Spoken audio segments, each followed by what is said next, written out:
여러분, 하나님이 우리에게 임재하시고 나타나시는 목적이 있습니다. 그것은 다음에 세 가지를 통하여 하나님은 자신을 계시하십니다. 여러분이 하나님과 친밀한 교제를 할 때 하나님이 이 세 가지를 계시하는데, 첫 번째는 하나님 자신을 계시하십니다. 그래서 하나님의 임재하심과 하나님의 나타나심은 하나님을 경외하게 만드는 겁니다.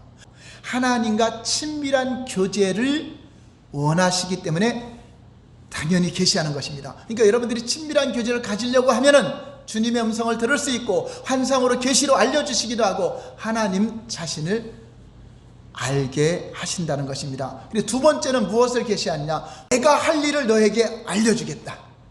너는 이스라엘 백성들을 애굽에서 건져와야 된다. 모세에게 그 목적을 말한 것처럼 저와 여러분들에게 하나님이 계시하시는 목적은 바로 그 일에 동참하도록, 목적을 알아야 동참하죠.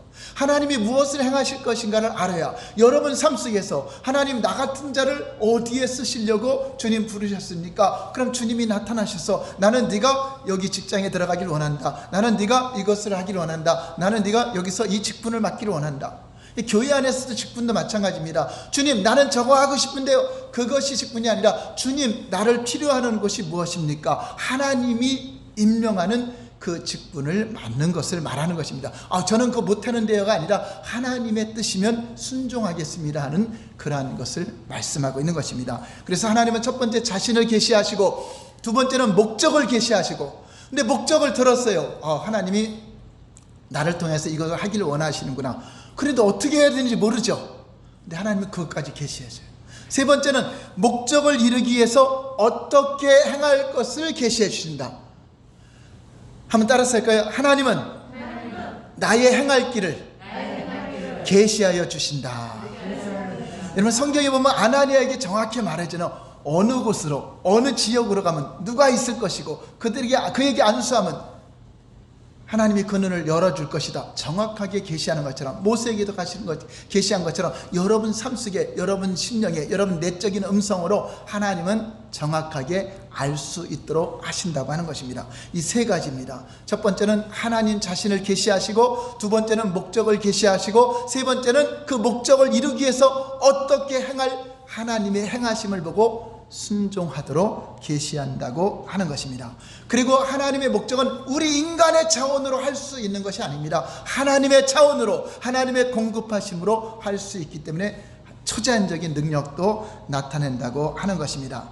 그러므로 우리가 하나님의 뜻과 목적을 보고 그 일에 동참하려면 믿음으로 친밀한 관계를 가지지 않으면 그 목적 없이 인생을 허비하게 된다고 하는 것입니다. 우리에게 하나님은 무엇이 죄라고 말씀하고 있습니까? 이사야 53장 6절 볼까요? 이사야 53장 6절 시작.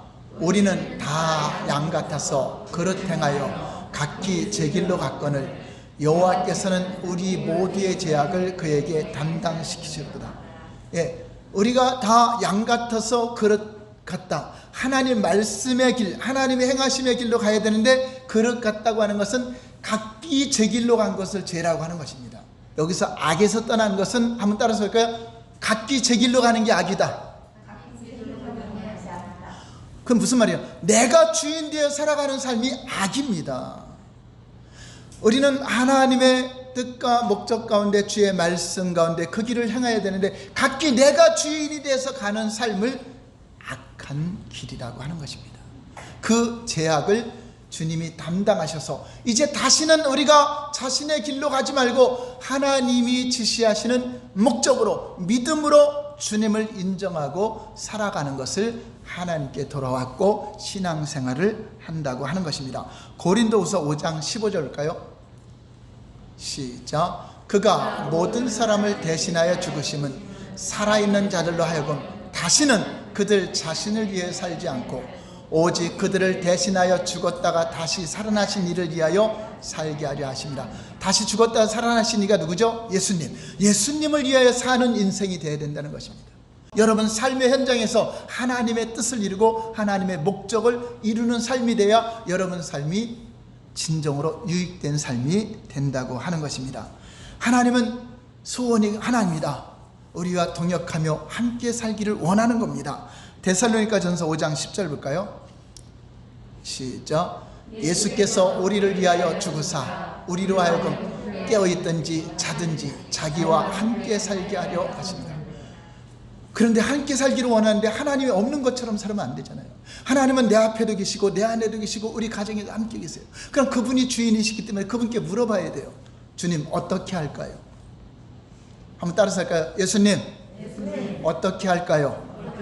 여러분, 이런 단어를 사용하면서 하루를 산다면 여러분 하나님을 인정하는 겁니다. 목자로 인정하는 것입니다.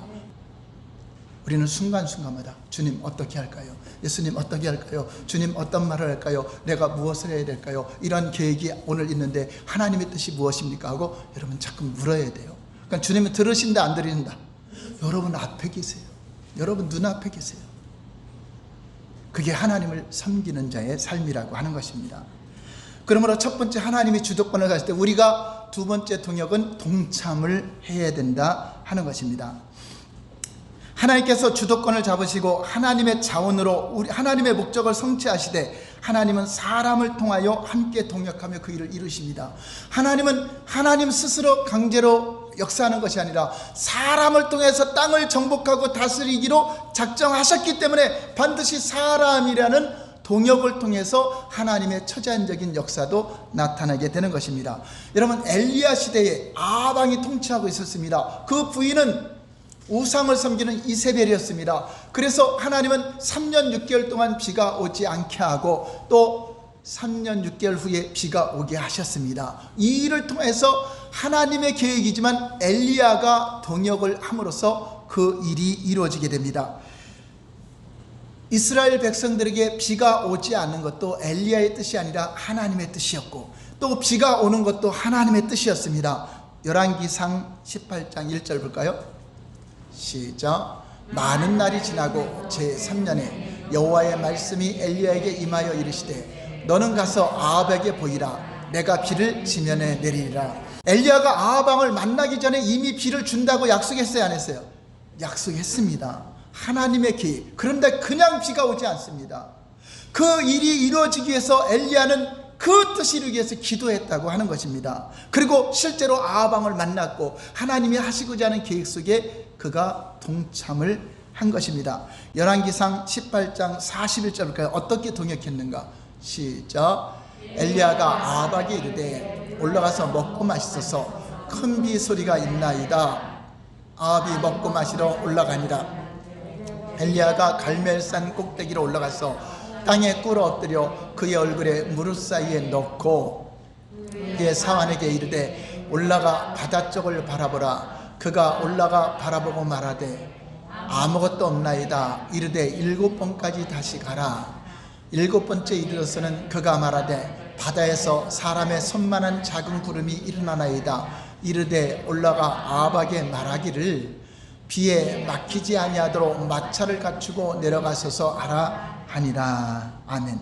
하나님은 하나님이 계획하신 그 목적에 엘리야가 순종하길 원했는데 엘리야가 동참을 했습니다. 하나님의 계획이지만 누군가 동역을 해서 그 일이 이루어진다고 하는 것입니다.